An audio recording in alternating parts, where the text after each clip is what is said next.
In today's video, I'm going to teach you how to share your screen on Microsoft Teams using your web browser.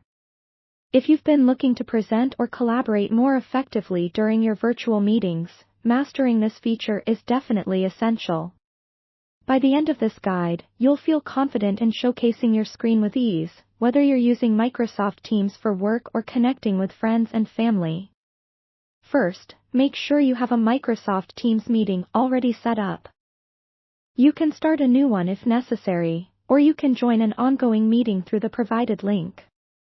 Once you're in the meeting, you'll notice a toolbar located either at the bottom or the top of your screen, depending on your browser settings. Within this toolbar, you'll see a small icon that looks like a monitor with an arrow pointing upward. This is the screen sharing button.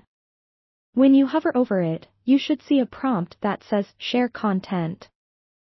Go ahead and click on this icon. Now, it's crucial to keep in mind that the prompts or variations in labels might differ slightly depending on any updates to Teams or browser variations, but the process remains largely the same. After clicking the Share Content button, you'll be presented with several options for what you can share. You typically have the option to share your entire screen, a specific window, or even a specific tab. If you want your participants to see everything you do, selecting the Share Entire Screen feature is the way to go. However, if you're just looking to highlight a specific application or browser tab, make your choice carefully to avoid any unnecessary distractions during your presentation.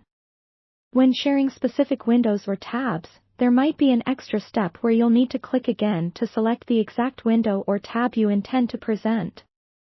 Do take a moment to ensure you've chosen the correct one, especially if you have multiple windows open, which can be quite common. As soon as you've made your selection, just click Share or Present at the bottom of the list to confirm. A good thing to remember here is that after sharing is enabled, you'll often see a small notification indicator or border around the content that's being shared.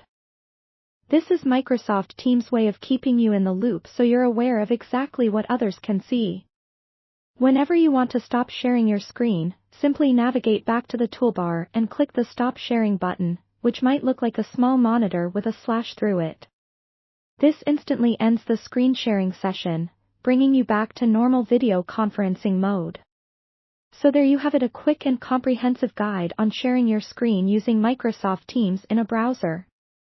With these steps in mind, you'll be prepared to deliver smooth and professional presentations easily. Now you can go ahead, share away, and make those virtual meetings impactful. Thanks for tuning in, and happy screen sharing.